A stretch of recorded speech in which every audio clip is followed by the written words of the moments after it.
What's up, guys? Welcome back to my channel. I woke up bright and early this morning to an email from USA Jobs rejecting me from my 15th job application. The other candidate had spousal and veterans preference. Thank you for your service. So I figured today would be a great time to show you guys my favorite frugal habits to save money. These are super easy habits that anyone can incorporate into their daily lives right away, not to mention they have the added bonus of being helpful to the environment. So without further ado, let's get into the video.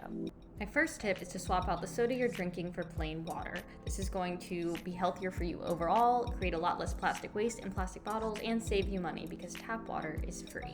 For messes you might ordinarily clean with paper towels, try using the kitchen towel that everybody keeps on hand to clean up those messes instead. This is not only going to cut down on paper waste, thus being helpful to the environment, but also going to cut down on the amount of times you have to repurchase paper towels, saving you money. The next swap is something I like to call fridge meals. This is basically where you look around in your fridge and see food that might be about to expire and what you can make with it. Here I'm taking some old bananas and making delicious banana pancakes with nuts I've had for a while, but this could be anything for you, be it vegetables into a quiche, meat into an empanada. You can get creative with it, and I've made some delicious things this way. If I've made some of you a little hungry, my next tip is to swap out ordering in for learning to make your favorite meal at home. Please enjoy this montage of delicious things I learned to make locked up in quarantine. It was a really fun hobby and kept me off the Uber Eats crack pipe. So my next tip is to swap always going to the supermarket for regrowing your groceries. You can start a garden for this, but a lot of the greenery such as bok choy, cabbage, mint, and green onions can just be plopped in a cup of water and they'll be rebrooding happily in no time. Plus you get a nice new plant for your kitchen space. Good job, green onions. We're proud of you. Before we leave the kitchen, I know this tip has been beaten to death, but try swapping out buying coffee out every day for making it at home. This is going to save a ton in plastic waste, not to mention the cost of buying a coffee out every day. You don't have to stop it altogether, but just once or less twice a week helps a ton. Moving along to the bathroom, my next tip is to make sure that you're using the products that you already have before purchasing new. This kind of applies to anything, but I'm using this less than aesthetically pleasing bottle of shampoo to make this point because if you happen to be the proud owner of 1,000 hotel conditioners and shampoos you haven't used yet, here's your cue to actually use them. Similarly with makeup, I see this mostly because the advertising is just so dang effective. Make sure to get through the products you already own before purchasing new. When you do happen to run out of a shower product, consider switching it to a bar.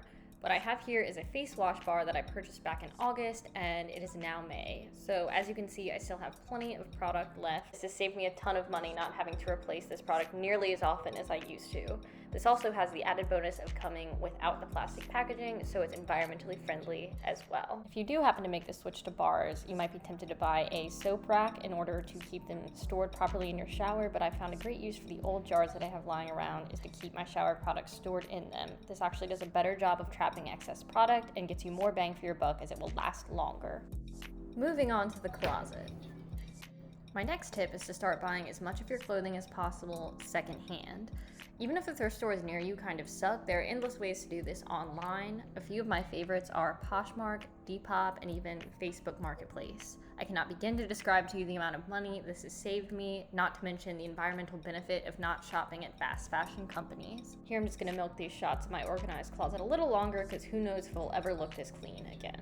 The next time you clean out your closet for clothing that you no longer wear, consider reselling it online instead of donating it to your local thrift store. This is because thrift stores are currently overburdened with inventory and may never sell these items, causing them to end up in a landfill. You reselling it on sites like Depop or Poshmark will enable some other person to get more value out of your used items, as well as putting more money back in your pocket. Consider buying your home decor secondhand. My husband and I have accumulated this beautiful assorted glassware selection for something like under 25 cents a piece. I was able to find this woven laundry basket for about $5. Found this pillow I've been using for years now, a floor-length mirror. Even this table. Thrift stores have some beautiful stuff waiting for your home if you have the time to go looking for it. For emphasis, here is a clip of one of my favorite things that I've ever found secondhand, which leads me to my next tip, which is to buy everything that you possibly can secondhand. I've talked about the benefits of doing so in terms of saving you money and being good for the environment in a couple of my previous points, but I wanted to take the time to make this a separate one because let's face it, buying things secondhand is inconvenient. And that's kind of the point. If you force yourself to buy things secondhand, it forces you to wait and evaluate whether you really want that purchase. You've got to put it on a list, seek it out, go and find it. And by the time you do all of those things, you may come to realize you don't actually want that item as much as you thought you did. So in essence, buying everything secondhand kind of removes the urge to make impulse buys. Now, I realize that despite my best efforts, not everything can be purchased in a thrift store, so my next tip is to utilize your community. For example, I'm showing here a couple of screenshots from my local Facebook groups that are centered on buying nothing. Groups like these exist all over the world and are a great resource if you are in need of something like a vacuum that you might not use too many times, or a power tool that you only need once. If you're a parent, it's also a great resource for baby clothes. These groups are awesome places to look if you're just looking to borrow something, and not to mention do a really great job of building up the community. I think we all know how hard it is to make friends as an adult. So my next tip is to use your car less and public transportation more. This can actually save you a lot in car insurance, as I know some companies right now, due to COVID, are offering lower rates in exchange for lower driving times. This will also, at bare minimum, save you on gas, not to mention public transportation does the environment a world of good. If you don't live in an area where public transportation is easily accessible, another easy swap is to walk more. This has the added benefit of being great for your health, as well as still cutting down on the wear and tear, mileage, gas, and possible insurance costs that might otherwise be piling up on your car. I love walking because it cuts down on my need to buy gym memberships, as this keeps me quite active, as well as being a great way to see the sights and get to know my local area a little bit better. Designate a place in your home for your spare change, and then find a use for that spare change that won't subject you to Coinstar's conversion to cash fee. Mine is dumping all of my spare change into a Pasmo machine to keep my train fare refilled. Try doing more of your own grooming services at home.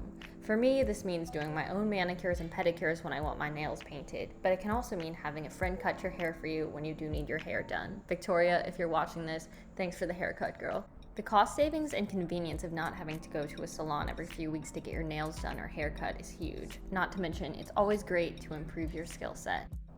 Another classic tip, but a good one nonetheless, seriously evaluate all of your subscriptions. Make sure you are aware of all the things that you are subscribed to, and then go ahead and unsubscribe to anything that you think you might not need. You'd be amazed how much money people throw away on subscriptions that oftentimes they don't even remember that they have. And drumroll please for tip number 20. Try repairing the clothes that you already own rather than replacing them and buying new when they start to wear out. The materials for doing this are very easy and affordable to acquire, and you don't need years of sewing experience to pick up a needle and thread.